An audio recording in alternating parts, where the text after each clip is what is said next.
अपनी अपनी पूजा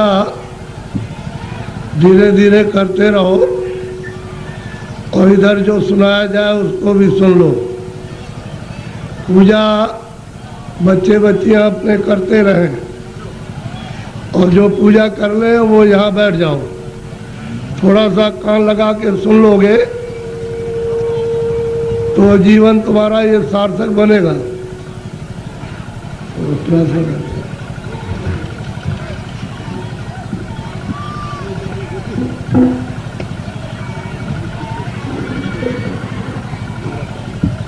दूर कीजिए, दूर।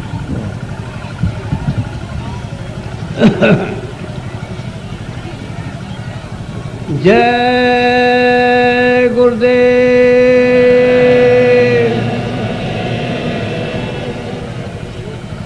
जय गुरुदेव,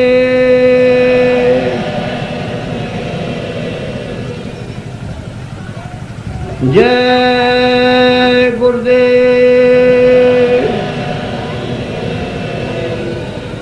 जय गुरुदेव। नाम किसका? जय गुरुदेव। नाम किसका?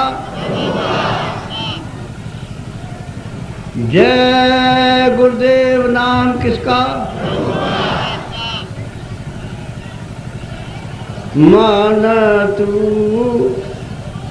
भजो गुरु का नाम,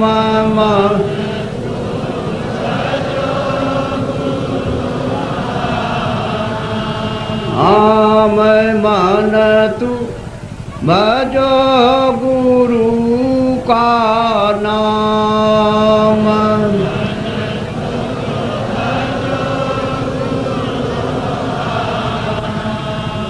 दया मेरे से नर तन पायो,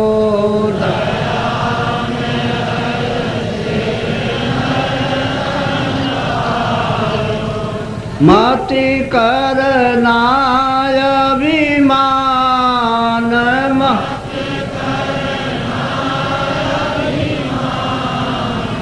मन तू भजो गुरु का नाम,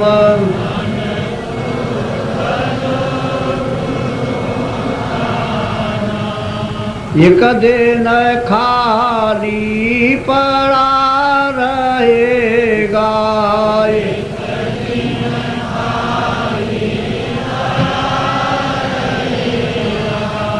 जाई बसे शमशान,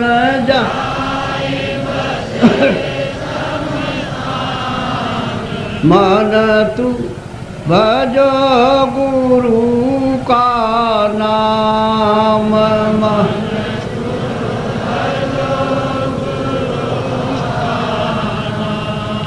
जो धन तुझको दिया गुरु ने, जो धन तुझको दिया गुरु ने, इससे कर कछु काम, इससे कर कछु काम, मन तू भजो गुरु का नाम,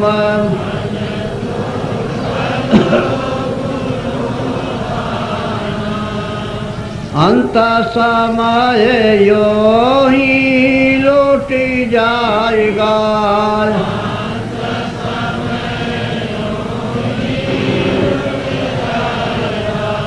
संग न जाई छदाम,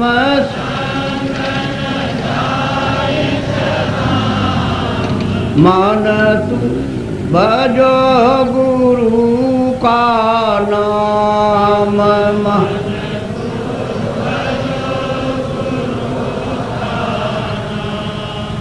यह संसार रहने का सुपनाय,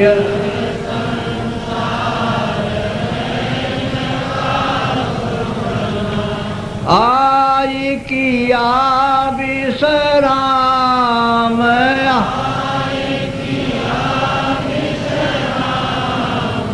मान तू भजो गुरु का नाम।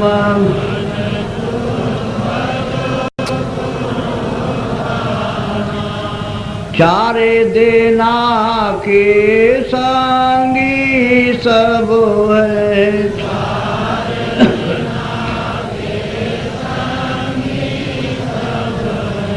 अंत न आवे काम,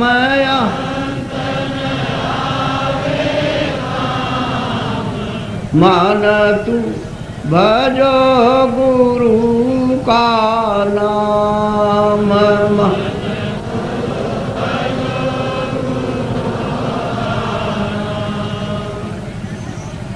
तासे चेत करो सतसंगत,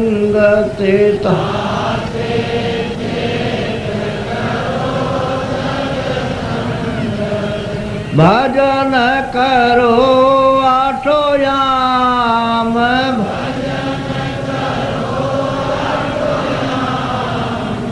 मान तू भजो गुरु का नाम। मान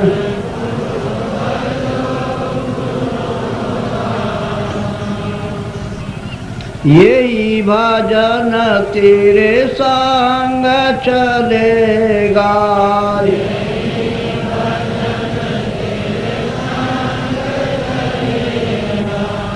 पावेगा या राम,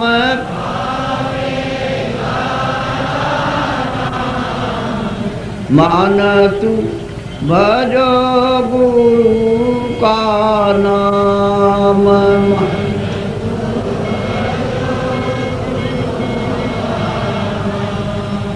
दया मेरे सत्य गुरु से लेकर,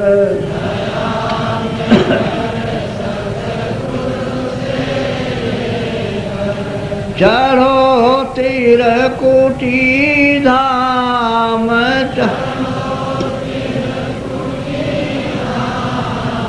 मान तू भजो गुरु का नाम।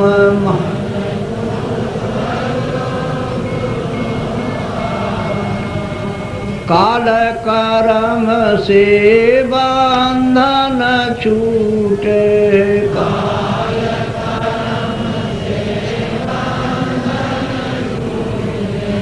मिले पुरुष सतनाम में, मान तू भजो गुरु का नाम।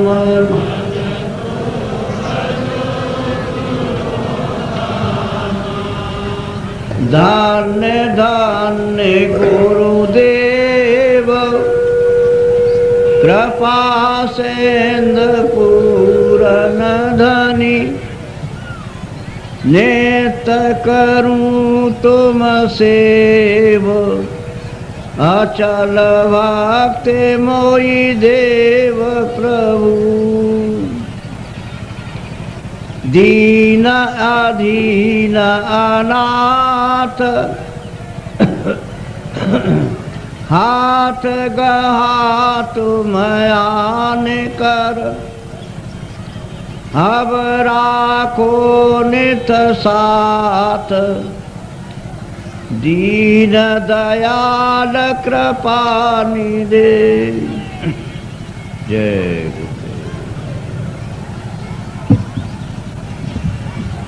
नर नारियों, ये समय बड़े सौभाग्य से कभी कभी किसी को मिलता है, नहीं तो जीवन तो आपका अंधेरे में अज्ञान में व्यतीत हो रहा। दिन में काम करते हो और शाम को घर में बाल बच्चों की सेवा करके सो जाते हो। इतना ही आपका काम और दिन रात का है। इसके आगे ये नहीं सोचना कि मैं कहाँ से आया हूँ और मैं कहाँ जाऊँगा। ये आपको मालूम नहीं होता है कि ये मनुष्य शरीर कितना अमूलक है और ये बार बार नहीं मिलेगा। ये आपको किसी ने नहीं बताया कि इस मनुष्य शरीर का असली काम, असली उद्देश्य, किस काम के लिए आपको यहाँ मृतलोक में ये दिया गया है। इसको सब लोग बस इस झगड़े झंझट में, खाने पीने में, उठने बैठने में, लड़ाई झगड़े में, इसमें सब बिता देते हो। रात को भी वही संकल्प देखते हो और दिन को भी वही देखते हो। ना आपके हाथ में रात का पड़ेगा और ना आपके हाथ में दिन का पड़ेगा। ये मनुष्य शरीर थोड़े दिन के लिए उसने आपको मालिक ने दिया और ये कहा कि देखो मेरा ये मनुष्य शरीर दिया हुआ ये साफ सुथरा है और तुम इसमें बैठकर अपनी जीवात्मा का कल्याण, अपनी जीवात्मा को भगवान के पास में पहुंचा दो। हमारे मकान को गंदा मत करना, मैं तुमको किराए पर देता हूँ, भाड़े पर थोड़े दिन के लिए, समय पूरा होते ही मैं आ जाऊँगा और तुमको मकान से बाहर निकाल कर और मैं अपना मकान ले लूँगा। उसने ये कहा मेरे मकान में गंदगी मत जमा करना। तो आपने उसके अमोलक मकान को जो आपको दिया गया है उसमें कूड़ा कचरा, पाप और पुण्य, पाप और पुण्य, अच्छा और बुरा आपने इसमें भर लिया। अब श्वासों की पूंजी खत्म हो रही है तो वो आने वाला है और सामने खड़ा हो गया कि मकान को खाली कर दो। अभी आप क्या करोगे? उसके सामने होश उड़ जाएगा, आंखें बंद हो जाएंगी, कान बंद हो जाएंगे, जबान आपके मतलब ये वो भी बंद हो जाएगी, बुद्धि जो है वो पागल हो जाएगी, कहेगा निकलो मकान। पहचानना भी बंद, सुनना भी बंद, बोलना भी बंद, समझना भी बंद, और मनुष्य रूपी इस किराए के मकान से जीवात्मा को निकाल करके बाहर करेगा। फिर तुमको ले जाएगा और वहाँ पर हिसाब करेगा कि तुमने कितना पाप किया और कितना पुण्य किया। उसी कर्म के आधार पर तुमको पशु में, पंछी में, कीड़ों में जाकर के बंद कर देगा। फिर ये मनुष्य शरीर आपको नहीं मिलेगा। ये अमोलक उसने आपको ये निधि दी है। हमको ये चाहिए कि इसमें जीवात्मा बैठी उसको जगाया जाए। तो आप किसी से रास्ता पूछते नहीं हो, भाई किस रास्ते से भगवान देखा जाएगा, किस रास्ते से मिल जाएगा। कोई रास्ता है मनुष्य रूपी मंदिर में? तो सबके पास भगवान के पहुंचने का रास्ता मनुष्य रूपी मंदिर में, कहीं बाहर नहीं है कि तुम पूरब में जाओ, पश्चिम में जाओ, उत्तर में जाओ। तुम्हारे मनुष्य मकान में उसके पाने का, देखने का, दर्शन का और जीव को यानी मतलब ये है कि पार करने का इसी से रास्ता।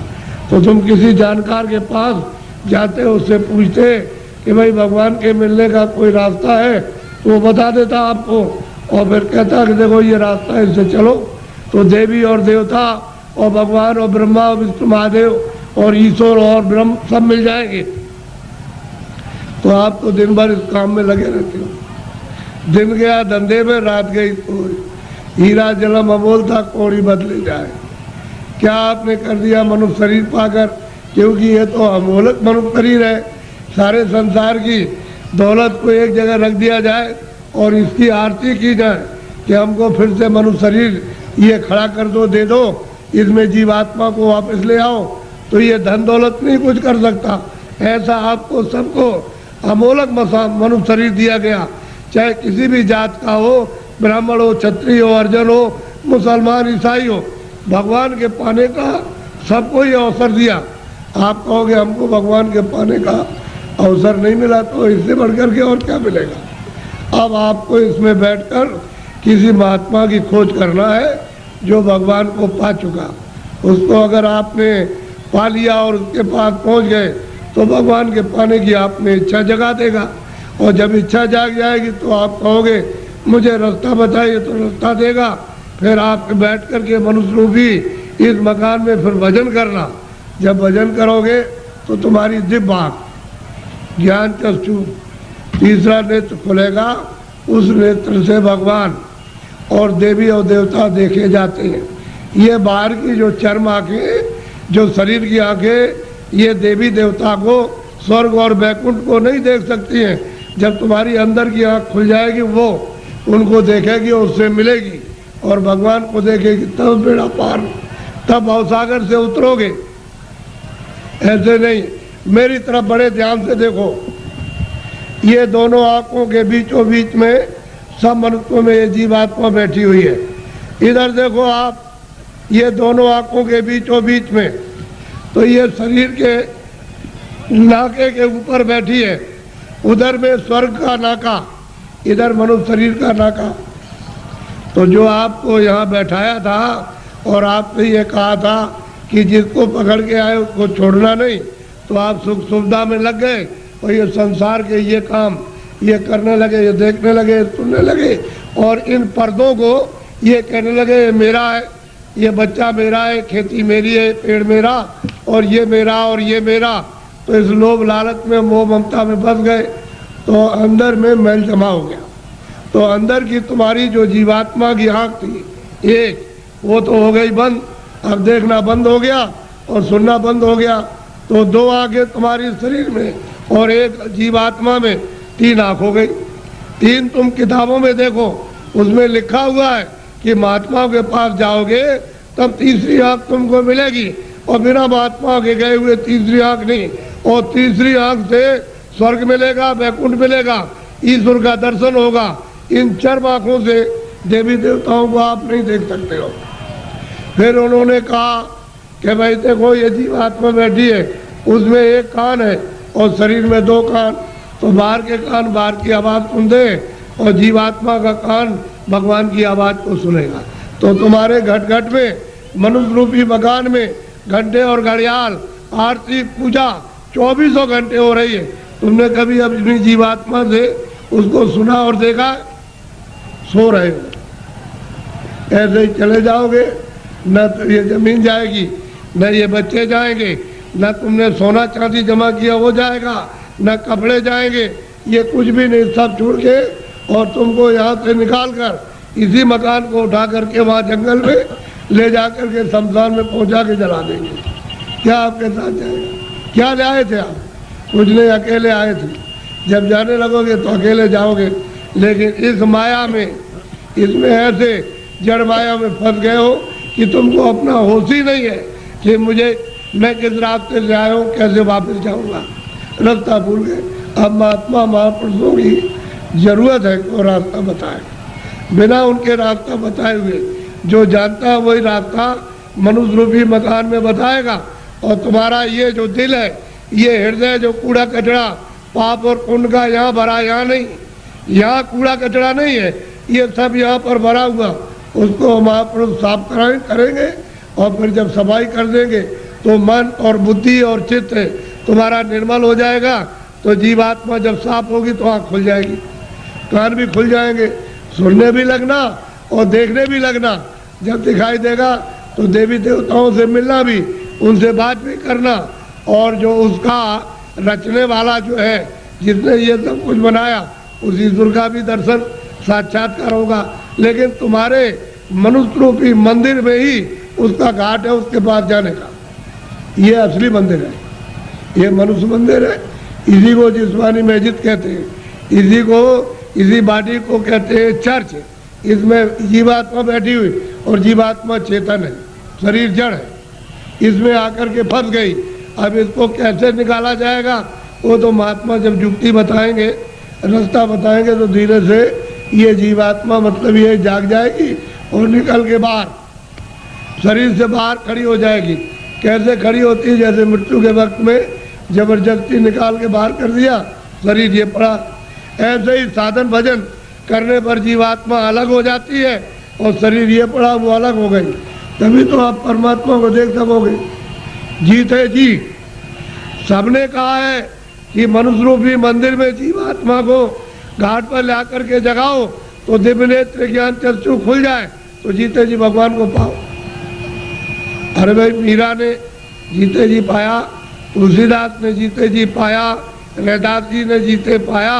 जब कलयुग में इन लोगों ने जीते जी बहुत महात्मा महापुरुषों ने और सेवकों ने प्राप्त कर लिया, वैसे आप भी कर सकते हो।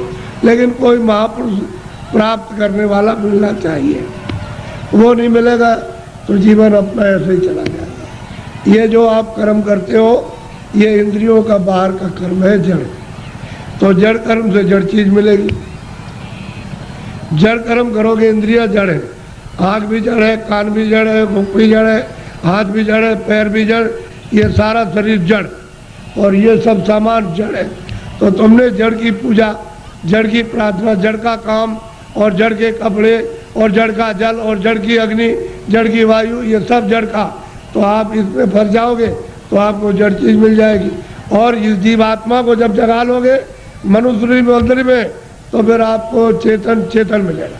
जीवात्मा चेतन है, चेतन का चेतन से भजन करोगे तो चेतन मिल जाएगा। ये जड़ है, शरीर जड़ और ये सब साधन सामान जड़। तो आप लोग इसमें उलझ गए और फंस गए। लेकिन ये पूजा जो सच्ची है, आत्म पूजा, परमात्म पूजा, ये आत्मा की और देव पूजा, वो तो आप नहीं कर पाते। वो तो मनुष्य रूपी मंदिर से उसका रास्ता है, तब आपको मंदिर मिलेगा। वो तो चमकता है मंदिर, वो तो रोशन मंदिर है।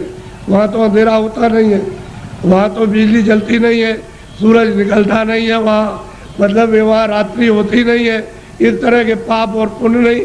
ऐसे मंदिर में पहुंचकर अपनी जीवात्मा से मनुष्य रूपी मंदिर में उसकी पूजा करो, सच्ची चेतन पूजा, तो जीव कल्याण हो जाए सदा के लिए, ये मुक्त हो जाए, छुटकारा पा जाए। और तुम सच्ची पूजा नहीं करोगे तो इसमें फंस जाओगे तो आपको क्या मिलने वाला? अरे पाप और पुण्य इसका फल पा जाओगे।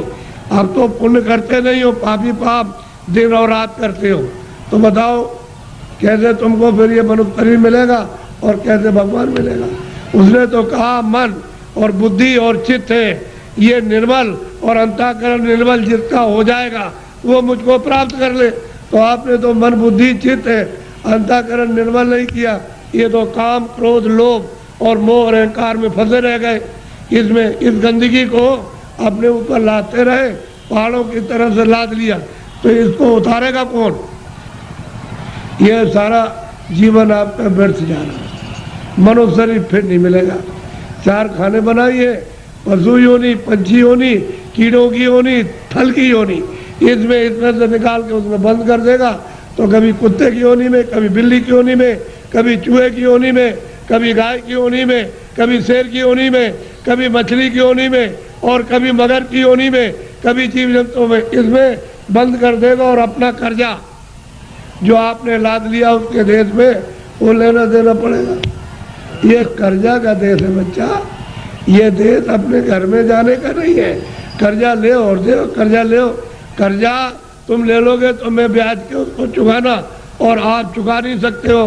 तो कर्म कर्जा है, जो पाप पुण्य करते हो यही पर देना आपको, यही आपको जन्म लेना, यही मरना। इससे छुटकारा इस जीव का नहीं हो सकता। और जब जब मनुष्य शरीर मिला तब तब आपने बर्बाद कर दिया। अब की मिला उसको भी ऐसे ही गंवाए देते हो। ये फिर शरीर मिलेगा, अब की बार हाथ से चला गया तो ये गांव आपको, ये बच्चे आपको, ये सब कुछ देखने को आपको नहीं मिलेगा। वो दूसरी योनि में कई जंगल में बंद कर देगा, वहाँ करोड़ों वर्षों तक भटकते रहो, रोते चिल्लाते रहो उस दुख और दर्द में।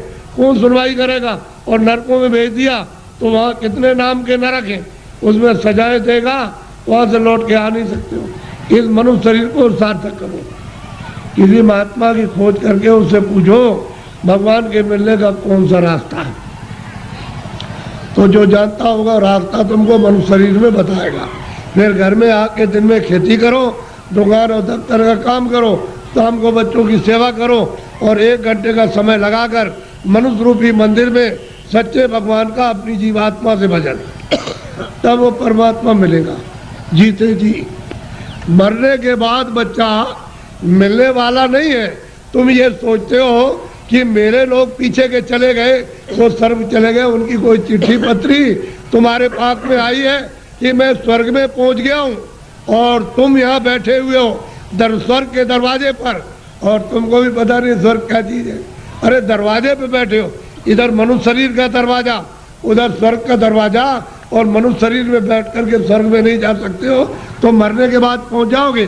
उनकी तो कोई चिट्ठी पत्री नहीं आई कि मैं यहाँ पहुंच गया हूँ, तुम भी चले आना, तुम भी चले आओगे। और न तुम जानते हो कि मेरे जाने वाले घर के कहाँ गए, उसका पता तुमको नहीं है। इसलिए मनुष्य शरीर के द्वारा अगर तुम पहुंच गए स्वर्ग में तो पहुंच गए, और ऊपर चले गए तो चले गए, और नहीं पहुंचे तो स्वर्ग जाने वाले मरने की बात नहीं हो। इसलिए खोज करो कि मनुष्य मंदिर है, ये असली मंदिर में घंटे घड़ियाल 2400 घंटे परमात्मा के बज रहे। लेकिन तुम्हारी अगर आंख बंद हो जाए, कान बंद हो जाए, तो बाहर से न तो सुनाई देगा न दिखाई देगा। इसी तरह से तुम्हारी अंदर की दिव्य आंख और दिव्य कान तुम्हारे बंद हो गए तो सुनाई और दिखाई नहीं देता। तुम्हारे अंदर के वो दिव्य आंख और दिव्य कान खुल जाए तो सुनाई देने लगे, दिखाई देने लगे। मंदिर में सच्ची आरती करो तो खुश हो जाएगा, प्रसन्न हो जाएगा, तुम्हारा हो जाएगा कल्याण। पूजा करो, प्रेम के साथ पूजा कर लो, लेकिन देवता से ये कहो कि मुझे सद्बुद्धि दो कि मनुष्य रूपी मकान में बैठकर मैं अपनी जीवात्मा को जगाऊं और दिव्य नेत्र खोल करके आपका सच्चा दर्शन करूं। ये ठीक, और मांगो कि कोई महात्मा जानने वाले मिल जाए जो वहां तक पहुंचे हो देवी देवताओं के पास और उस परमात्मा के पास, और वो हमको रास्ता बता दे, और उनकी कृपा से और दया से रास्ता पा जाए हम आपके पास और भगवान के पास पहुंच जाए। ये देवी देवताओं से, गंगा जमुना से प्रार्थना करना चाहिए, और ये प्रार्थना करनी चाहिए कि ऐसी सद्बुद्धि दो कोई पाप कर्म न करे, कोई झूठ न बोले, धोखा न दे, बेईमानी न करे। जितना भी काम करे नेक काम करे, अच्छा काम करे, पुण्य का काम करे, किसी को सताए नहीं, किसी को मारे नहीं, के घर में किसी के खेत में चोरी न करे। ये देवताओं से प्रार्थना आपको गंगा जमुना में स्नान करते हुए करना चाहिए। अब आपको एक मोटी बात बताएं, आपको सबके सब यहाँ खासकार आए हुए। एक महात्मा जी जंगल में चले गए, खेत पकने वाले थे, ये गेहूं और ये सब चना, और जो पकने वाली थी तो पेड़ के नीचे बैठ गए। किसी गांव के लोगों ने देखा कि ये कौन बैठा, तो गांव में खबर दी, गांव के लोग चल करके आए कि भाई आप कौन है, कि भाई हम तो हिसाब करता है। क्या हिसाब करने के लिए आए कि मुझे किसको चना देना, किसको गेहूं देना, किसको अरहर देना है, और किसको कितना मटर देना, ये हम फसल लिखने के लिए आए। फसल लिख लेंगे तो कह लगे आपका हिसाब कब करोगे, कह लगे जब काट कूट करके ले आओगे, और जब तुम मार मूड़ करके गेहूं चना मटर अरहर निकालोगे तो मैं हिसाब करने के लिए आ जाऊंगा, मुझे जिसको जितना देना है उतना ही। तो उन्होंने लिख लिया। तो लोग पूछ रहे हैं कि हमको कितना देना है, 40 मन, 80 मन, 100 मन, 60 मन, सबने लिख लिया। अपना लिख करके लेके चले गए, और जब खेत पका, पकने के बाद तो खलिहान में ले गए, तो एक आदमी ने सोचा ये सब झूठी बात है, ये कोई लिखा पढ़ी नहीं करने आता है। उसने क्या काम किया, रात को हसिया लिया, उसके खेत में से 4 गट्ठा गेहूं उसके खेत में से काट करके अपने खलिहान में जमा कर लिया। उसका तो इतना खेती में होता नहीं था, और तमाम गेहूं जमा हो गया दूसरे की चोरी करके। तो जब वो आ गए बेचारे खेत काट काट करके खलिहान में ले आए और भूसे को अलग किया, अनाज को अलग, तो महात्मा जी आ गए और बैठ गए। लोग दौड़ पड़े कि महाराज हमको कितना देना, तो लिखा था 40 मन और 80 मन और 60 मन और 100 मन और इतना देना। चोर तो चोरी कर ले आया था, वो आया कह लगे महाराज हमको कितना देना है, कि तुमको 25 मन। कह लगे तोल लीजिए। तो जब तोला गया तो किसी का 25 मन, ज़्यादा एक दाना नहीं, 60 मन, किसी का 40 मन, किसी का 100 मन, सबका जितना जितना लिख लिया था सबका। चोर बोला अरे महाराज ये मेरे कांटे लगे, मैं रात को कांटों में जंगल में गया तो बमूल के कांटे, बेरियों के कांटे, खून निकल आया, ये पैर फट गए, और मैं उसके खेत में से काट करके ले आया। उधर से जौ काटी, मटर काटी, अरहर गेहूं काटा, वो किधर चला गया। अरे कह लगे बच्चा ये मेरे पैर में भी ये कांटे लग गए, ये देख ये लगे हुए कांटे। कह लगे आप क्या करते रहे, कह लगे तू काट कर के ले आता था, वहाँ जमा करता था, और मैं यहाँ से जब चला जाता था घर में तो गट्ठा उठा करके उसमें खेत में पहुँचाया करता था। मुझे देना उतना ही है जितना तेरे हिसाब में, और तूने जो ये चोरी की है, ये कांटे तेरे लगे और तकलीफ हो रही है, तो तेरी सजा और चोरी की सजा अलग मिलेगी। वो जो तुमने चोरी की है उसकी सजा अलग, और ये कांटे लगे खून निकल आया इसकी सजा।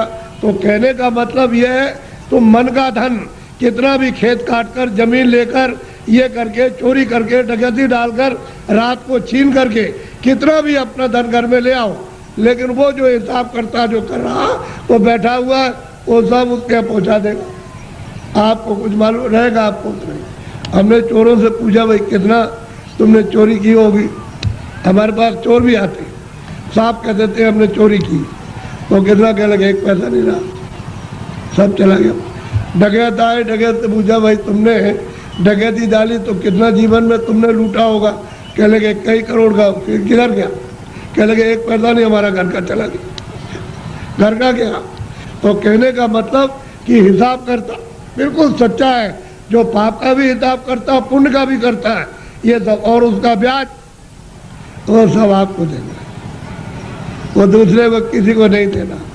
इसलिए ये मनुष्य शरीर अनमोल है, ये बार बार नहीं मिलता। आपकी बार परमात्मा को प्राप्त करने के लिए इस जीवात्मा को इस जड़ से इस शरीर से निकालने के लिए आपको ये दिया गया, और उसने कह दिया है कि मैंने तुमको साफ सुथरा मकान दिया है, जैसा हमने दिया वैसे हमको दे देना। फिर जब वो खड़ा हो जाएगा और तुमने गंदगी भरी तो फिर तुमको मार मार करके इतना मारेगा कि तुम्हारी नस नस को तोड़ देगा, और इतनी पीड़ा होगी कि जन्मत मरण दूसरे तो कोई, जन्मने मरने में अत्यंत पीड़ा होती है। और उसको निकाल के बाहर करेगा और कहेगा चलो हिसाब कराएं।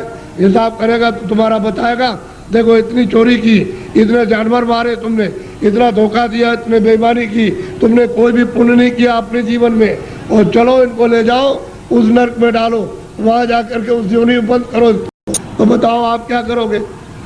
बोलो आप करोगे क्या? उससे बच जाओगे? इसलिए जिन जिन देवताओं की आप पूजा करते हो उनसे ये प्रार्थना करो कि हमको ये सद्बुद्धि दो कि हम मतलब ये है कि कोई धोखा किसी को बेईमानी ना करे, धोखा न दे और अच्छे काम करे। सद्बुद्धि रहेगी तो अच्छा काम करो, आप मेहनत का काम करो, बच्चों की सेवा, आएगा एक सत्कार, और फिर उसके बाद भजन करो कि भजन करने की हमको सद्बुद्धि दीजिए कि कोई महात्मा मिल जाए, या आप ही मुझको रास्ता बता दीजिए तो मैं भजन करने लगूं। तो महात्मा कोई ना कोई मिल जाएंगे, वो रास्ता बता देंगे मनुष्य मंदिर में। तुम फिर भजन सच्चा करना अपनी जीवात्मा से परमात्मा का, तब देखो दिमाग ज्ञान चक्षु खुल जाएगा। और यही से बैठ करके रोज स्वर्ग जाओ, रोज रोज वैकुंठ जाओ, और वहाँ ब्रह्मा से मिलो और विष्णु से मिलो और शिव से मिलो।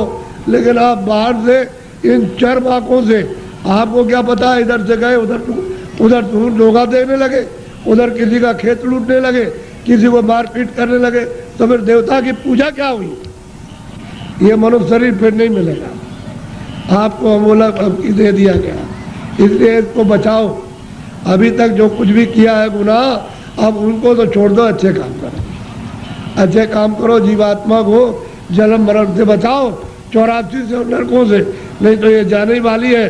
और मनुष्य शरीर ये खाली होने वाला, ये तो किराए का मकान है। ए बच्चे बच्चियों, ये किराए का मकान है, वो ये नहीं देखा गया 2 बरस का है, 4 बरस का है, 10 का है, वो 20 साल का है, 50 का, 100 की पूंजी आपको दी जाती है। जिसकी पूंजी खत्म हुई और फिर खड़ा हो जाएगा, निकलो उसी वक्त निकाल के। तुमको खेत में रहोगे, खेत में, बाहर रिश्तेदारी में आ रहे रास्ते में, वहीं पर उसी जगह पर सो रहे हो, उसी जगह खा रहे हो, पूंजी खत्म हो गई, उस जगह निकाल बाहर करें। बताओ फिर आप क्या ले आए थे? अच्छा क्या ले जाओगे बताओ? ये किराए का मकान हमारा भी है, हमको भी ये खाली कर दो, क्या हम ले जाएंगे? हमारा ये भी नहीं जाएगा, इसके साथ कुछ और जाएगा, एक सुई की नोक नहीं जाएगी। जब ये नहीं जाएगा, वो सामान तो वो पड़ा, ये पड़ा, इसको उठा करके उधर जंगल में फूंक देंगे, उधर ले जा करके, और न ये सामान मिलेगा और न ये उससे मिलेगा, न ये उसको देख सकता है, न सामान इसको देख सकता है। ये भी जड़ है और सामान भी जड़ है। तो फिर चेतन में आप बेचारे चेतन को आपने क्या किया? गड्ढे में डाल दिया। इस चेतन की पूजा तब होगी जब चेतन को जगा लो, जीवात्मा को जगाओ, और दरवाजे पर दोनों आंखों के मध्य में जाग जाए, उसकी गंदगी दूर हो जाए, तब परमात्मा की पूजा करो, तब मिले। सुलभ है, सीधा है, आसान, सब कर सकते हैं। स्त्री, बच्चे, पुरुष, खेत में, खलिहान में, घर में, सुबह और शाम। तुम 1 घंटा समय नहीं निकाल सकते हो 24 घंटे में परमात्मा को प्राप्त करने के लिए, और वह इसी में समय सो करके और खा पी करके बिता रहे हैं। ये धिक्कार है ऐसे जीवन को। तो देवी देवताओं से जिनको आप मानते चले आओ, उसे प्रार्थना करो कि हमको सद्बुद्धि दीजिए कि हम भौतिक चीजें समझ सके, और फिर अपनी जीवात्मा को जगाने के लिए कोई ऐसा रास्ता हमको दिखा दीजिए, सुझाव हमको दे दीजिए, तो हम वहाँ पहुँच जाए, वहाँ रास्ता पा करके रास्ते से निकल जाए। तब ये जीवात्मा की गति यानी होगी छुटकारा, तब इसको छुटकारा होगा, तब मुक्ति और मोक्ष मिलेगी। नहीं तो परमात्मा क्या कुछ भी नहीं प्राप्त कर सकते हो, न देवी देवताओं के पास पहुँच सकते हो, न स्वर्ग वैकुंठ में, न मनुष्य पा सकते हो। तो ये भटकती रहेगी जीवात्मा। जैसे पशु पक्षियों में वो भी तो जीवात्मा यही है, इसी मनुष्य शरीर से उसमें बंद की गई। ये कुत्ता हो गए, बिल्ली हो गए, गधा हो गए, चूहा हो गए, ये इसी में से गए। अब उसमें भोगने के बाद फिर इसमें आएंगे तो फिर वही काम करो, फिर उसी में जाओ। तो बस यही लगा रहेगा, आना और जाना, रो चिल्लाओ और कोई तुम्हारी सुनवाई नहीं। अरे कोई सुनता है? आदमी को जंगल में मार रहा, तुम सुन रहे हो उसकी तकलीफ को? पशु बीमार है, उनको आप मार रहे हो डंडे से, और चलो चलो, उसको बुखार चढ़ा, सिर में दर्द है, उसको भूख लगी है, प्यास लगी, वो बेचारा, तुम उससे पूछ रहे हो कि तुमको प्यास लगी है, वो बता देगा? अरे मनुष्य शरीर अमूलक है, ऐसा शरीर फिर मिलेगा नहीं। और कोई ऐसे काम, कोई कर्म नहीं कर रहे हो जिससे मनुष्य शरीर पा जाओ। जो भी कर्म करते हो मनुष्य शरीर से नीचे जाने के, चारों खानों में जाने के और नरकों में जाने के काम कर रहे हो, तब आपको उस समय पर कोई बचाएगा नहीं। न रिश्तेदार, न भाई, न बहन, न पति, न पत्नी, न बच्चे, न बच्चों को माँ बाप, कोई न धन न दौलत, कौन इसको बचाएगा? सब ये अलग अलग पड़े, सब अलग हो जाते हैं। इसलिए आप लोग थोड़ा सा कुछ समझ लो कि मैं किस लिए आया हूँ। यहाँ आपके बाईपास पर मथुरा में सत्संग होता है, तो आप जरा सा वहाँ थोड़ा समय दे करके समझ लो। अगर अच्छी चीज़ मिल जाए तो ले लो, और नहीं अपने घर चले जाओ। अमूलक चीज़ मिले तो ले जाओ, और नहीं तो अपने घर में रहो। जहाँ भी मिल जाओ वहाँ चले जाओ, तुमको सुलभ है। मैं आपको ये सलाह दूंगा कि जहाँ भी उस परमात्मा को प्राप्त करने वाले महात्मा इस मनुष्य रूपी मंदिर में मिल जाए, वही चले जाइए। तो ये खड़ेर हो गया है, ये मंदिर, ये मनुष्य मंदिर खड़ेर है, इसमें सब बुरी बुरी चीज़ें भरी है, और उनके द्वारा ये निकल जाएगा तो साफ सुथरा, बड़ा सुंदर, बड़ा अच्छा लगेगा उस समय पर। और जीवात्मा जाग जाएगी तो जगमग जगमग जगमग, अंधेरे का नाम नहीं रहेगा, बाहर भी उजाला, अंदर भी उजाला। तब आपकी समझ में आएगा ये संसार क्या है। नहीं भूल भुलैया है, ये छाया, क्षमा करना, ये छाया, लड़के छाया, स्त्री छाया, पति छाया, ये मकान छाया, जमीन छाया, ये पशु छाया, छाया, इसमें से जीवात्मा निकाल दी तो ये पड़ा हुआ क्या करोगे? छाया का रो रहे हो, मेरा बच्चा, मेरा पति, मेरी पत्नी, मेरा माँ, मेरी बारे। छाया किसके लिए होते? छाया के लिए। उस जीवात्मा के लिए रोए, उसके लिए सोचा कि इसके अंदर कौन है। अरे भाई मन नहीं, बुद्धि नहीं है, चित्त नहीं, शरीर नहीं, हाथ नहीं, पैर नहीं, आँख नहीं। अरे वो जीवात्मा क्या चीज़ है जो इसमें से निकाल के अलग कर दी? शरीर तो ये पड़ा है, आँख भी है, कान भी, बोलता नहीं, सुनता नहीं, देखता नहीं, हाथ नहीं हिलाता, और तुम मतलब ये है कि इसमें माया की छाया में पड़े हो, मेरी मेरी आय, मेरी आय। ऐसे चले जाओगे आया करते, और कुछ मिलने जुलने वाला नहीं है। इसलिए महात्माओं का सत्संग जरूर सुनो। वो ये नहीं कहते पूजा करो आप तीर्थों की, लेकिन उनसे प्रार्थना करो हमको सद्बुद्धि दो, सद विचार दो हमको, और हमको अच्छे कर्म का रास्ता मिले। हम चोरी चमारी इसको बंद कर दे, हम झूठ बोलना, धोखा देना, बेईमानी करना, हमारा काम, हमारा क्रोध, हमारा लोभ, हमारा मोह छूटे।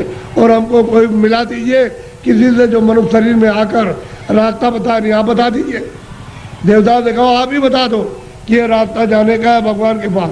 अगर नहीं बता सकते हो तो फिर किसी महात्मा से मिला दो। हमने इसलिए तुम्हारी पूजा की और तुमको माना कि हमारा आत्म कल्याण हो जाएगा, जन्म मरण से बच जाएंगे, 84 नरकों से बचेंगे। अगर देवता नहीं तो खोज करो महात्मा।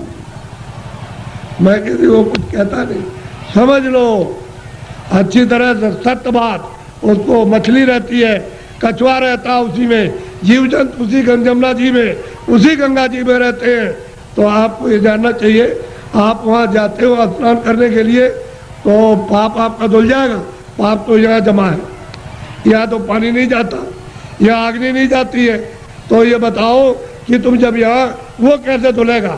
वो गंगा पानी समुद्र का या तालाब का या कुएं का वो धो नहीं सकता हो, तो यहाँ जमा है इस जगह पर। अब ऐसा गंगा स्नान, वो गंगा, उसमें स्नान करने वाले महात्मा मिल जाए और आपको दिव्य गंगा में, दिव्य जल में स्नान करा दे तो जीवात्मा तब ये निर्मल हो जाए, पवित्र हो जाए, स्वच्छ हो जाए, तो ये जाग जाए, इसकी आँख खुल जाए। अब इसमें नहाते हो, फिर चोरी क्यों करते हो? इसलिए करते हो कि जमुना में हम नहा लेंगे तो हमारी फिर चोरी माफ हो जाएगी। चोरी और माफ नहीं होती, वो तो यहाँ जमा, यहाँ पानी नहीं जा सकता।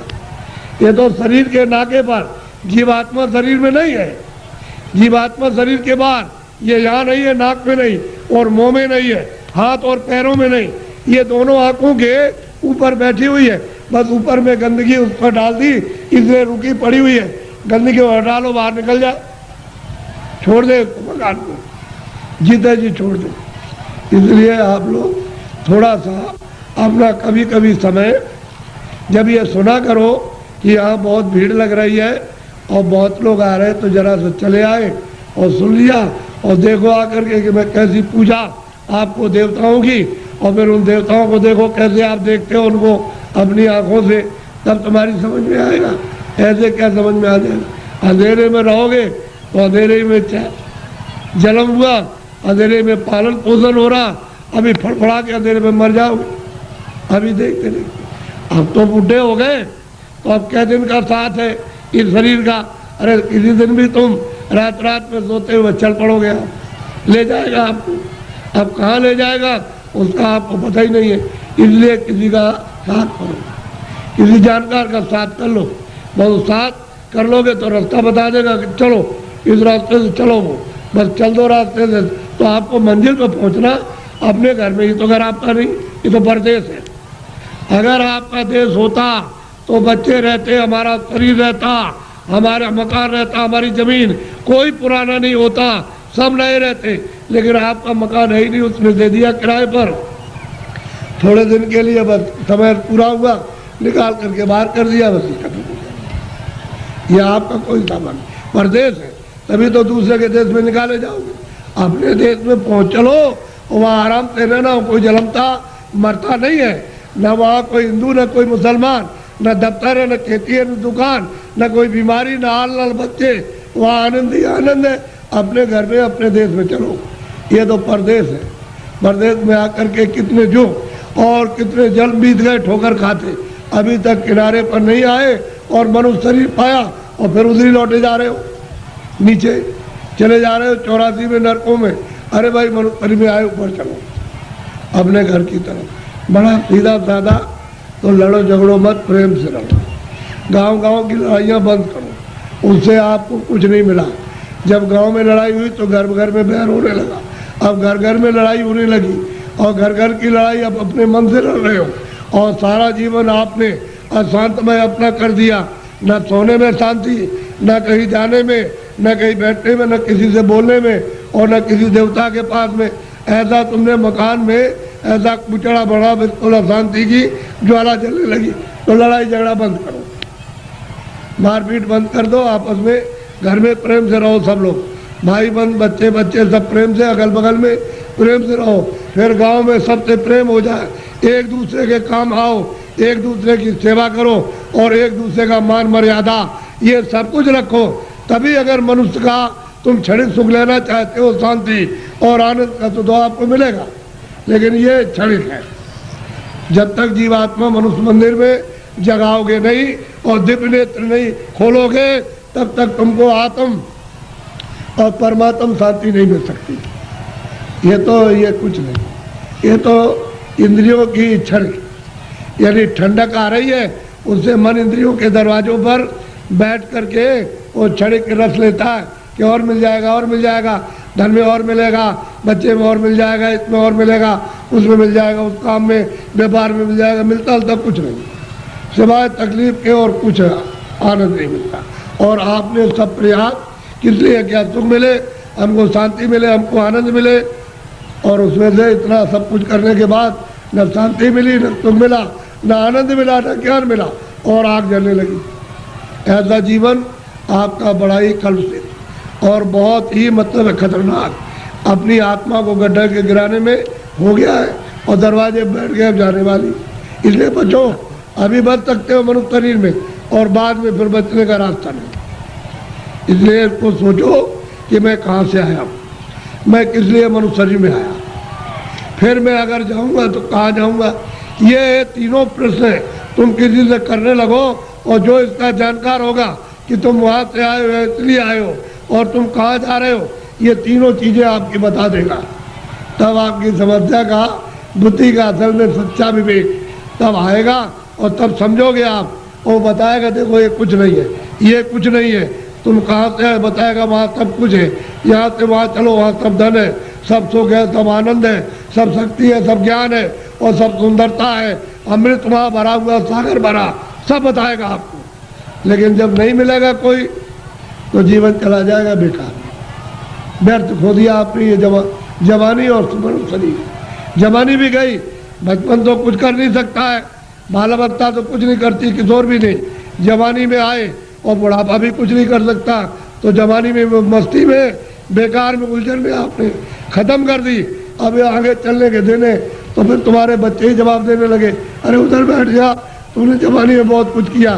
तो आपको हो जाएगी तकलीफ, कहते वो मेरा बच्चा और मुझसे इस तरह से कह रहा। अब वो जवानी का उस पर जोम चढ़ा है, तुम पर बुढ़ापा आके अलग कर देगा, चुपचाप बैठे रहो। घर में जो बहुएं आएगी, तुमको रोटी समय से दी और नहीं दी तो शाम को देगी, कभी शाम को नहीं तो सुबह देगी। अब तुम कुड़ोगे उसमें कि हमने इतना पालन पोषण किया और ये बच्चे हमारी बात, और बहुएं नहीं मानती है। एक दुख ये, एक दुख बचपन में कि रोते बिताया आप में, और फिर भी दवा कुछ और मर्ज कुछ है, पीड़ा कुछ हो रही है, वो दवा पेट की, और पेट में दर्द है तो सिर की दवा, और बच्चा रो रहा, हाय हाय करता। एक तो आपने वो बिता दिया, और एक आपने जवानी, ये आपने उलझन में, और बुढ़ापा आ गया तो रो करके चले जाओ, तो कोई काम नहीं आया। न जवानी काम आई, न बाल में, न आप बुढ़ापे में काम आए। तो जीवात्मा का काम तो आपने कुछ नहीं किया, ये इंद्रियों का काम किया।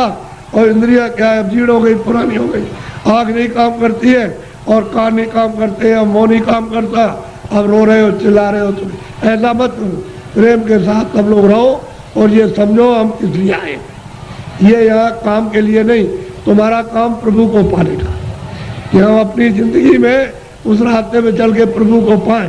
असली काम तो तुम्हारा ये था, और उसको छोड़ करके आप इस झगड़े में फंस गए, चलो इसको इकट्ठा किया जाए और इससे सब मिल जाएगा। क्या मिला आपको? जिनके पास वो रो रहे, जिनके पास करोड़ों, जिनके पास अरबों, वो रो रहे, चिल्ला रहे, और कहते हैं कि हमको दवा हमको दे दी। अरे भाई, उससे तुमको सुख मिलता, आनंद मिलता, तो क्यों नहीं ले लिया? अरे वहाँ कुछ नहीं है। अब आप उधर जा रहे हो तो आपको क्या मिलेगा? ना आपको ना उनको, किसी को कुछ नहीं। दिन में काम करते, शाम को बच्चों की सेवा, अपना फर्ज अदा करते, और उसके बाद बैठ करके थोड़ा भजन करते मनुष्य मंदिर में, तो ये जीवात्मा सच्चे धन को प्राप्त करती। सच्चा धन मिलेगा नहीं, इसका कल्याण होगा, जीवन ऐसे ही चला जाएगा। तो मैं तो इसलिए चलाया कि हमारे गांव वासियों ने बहुत ही लोगों से कहा कि बाबा जी को ले आओ, जरा मैं दर्शन करूंगा। तो मैंने भी कहा चलो मैं भी दर्शन करूंगा, मेरी भी तो इच्छा दर्शन करने की है।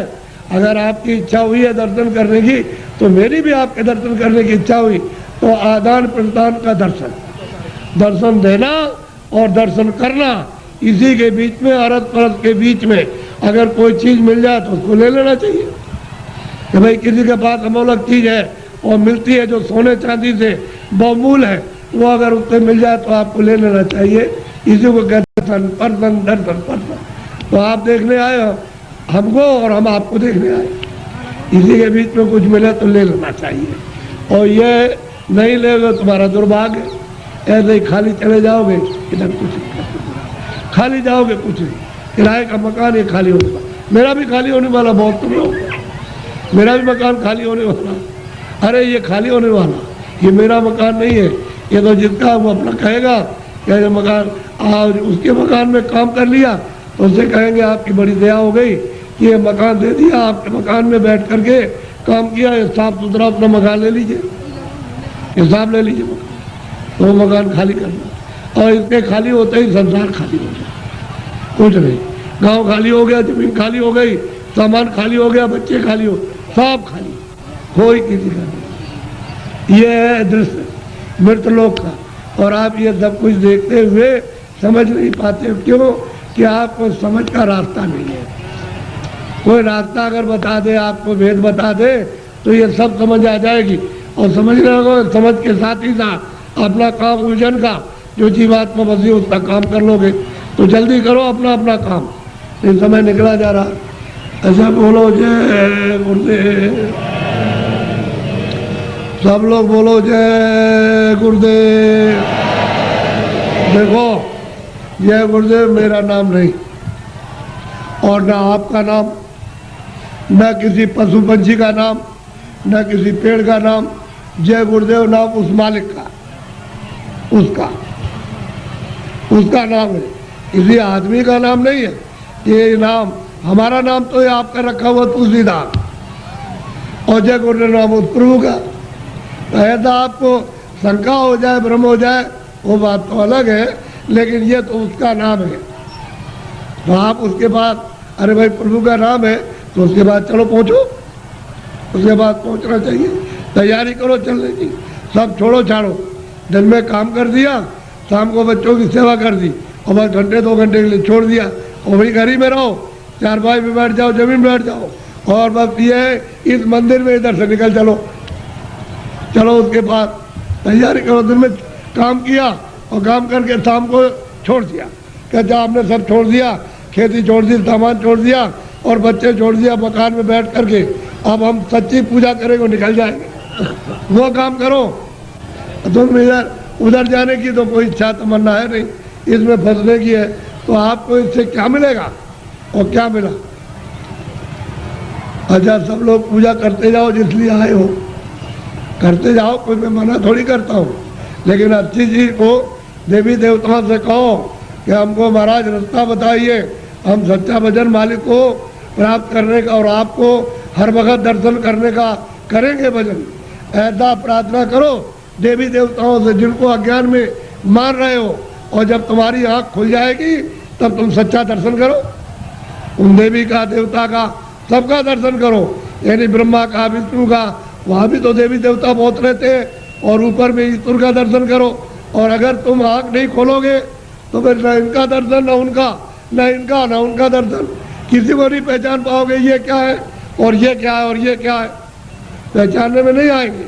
और आँख खुल जाएगी तो पहचान लोगे, इसमें क्या है, उसमें क्या, उधर क्या, उस तरफ देवता क्या है और उधर में क्या है, सबको देख लोगे।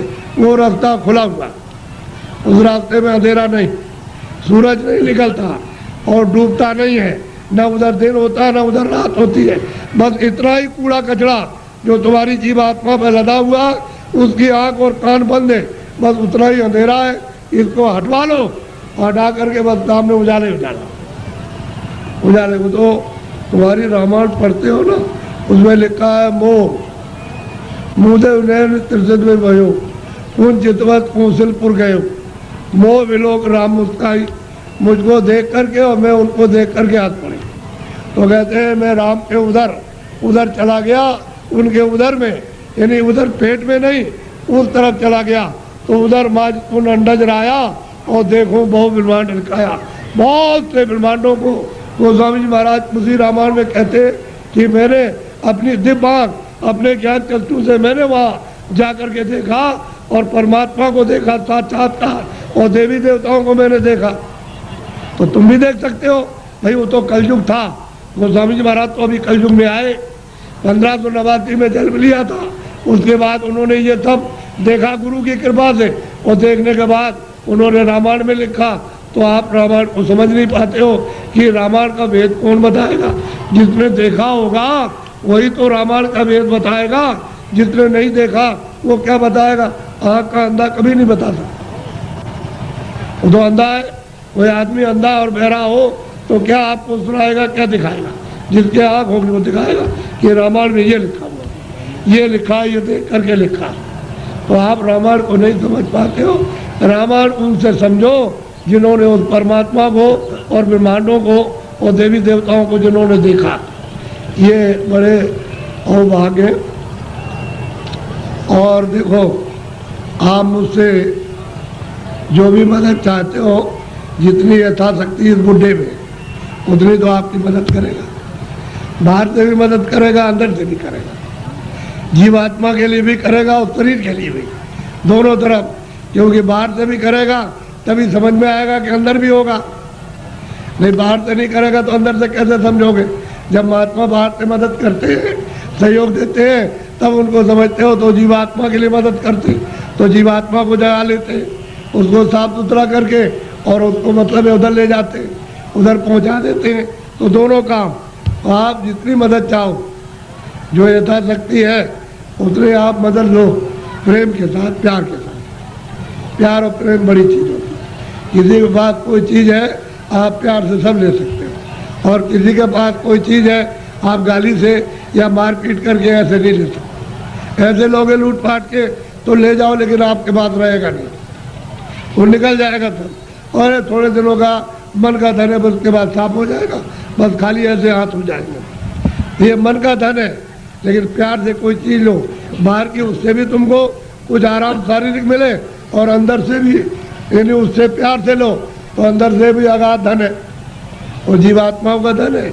ये बाहर का जो है बरतने का, ये शरीर का है, ये छूट जाएगा और जीवात्माओं का धन रह जाएगा। उसी से जीवात्मा अमर पद को, अमर लोक को प्राप्त कर लेती है, लेकिन वो नहीं मिलेगा तो बहुत मुश्किल है। अच्छा, बोलो जय गुरुदेव। अभी बराबर चले आ रहे, बराबर जा रहे हैं। आने जाने का तांता लगा हुआ, तो इनकी पूजा में रास्ता रुक गया है, तो बाधा क्यों डाली जाए। पूजा करेंगे, दूर दूर से आ रहे हैं, तो पूजा करेंगे, पूजा करें। आप आओ जाओ पूजा करो, और मतलब ये उसके बाद फिर अपने अपने घर जाओ। लेकिन हमारी बात कान में याद रखना कि मनुष्य शरीर किराए का मकान है, ये आपका देश नहीं है, सब सामान छोड़ना। कुछ भी आपके साथ, एक सुई की नोक, एक बालू का कण भी आपके साथ नहीं जाएगा। जब ये नहीं जाएगा तो एक कोई सामान नहीं जाएगा। बोलो जय गुरुदेव, बोलो जय गुरुदेव, जोर से बोलो जय गुरुदेव। जय गुरुदेव नाम किसका, जय गुरुदेव नाम किसका, जय गुरुदेव नाम किसका।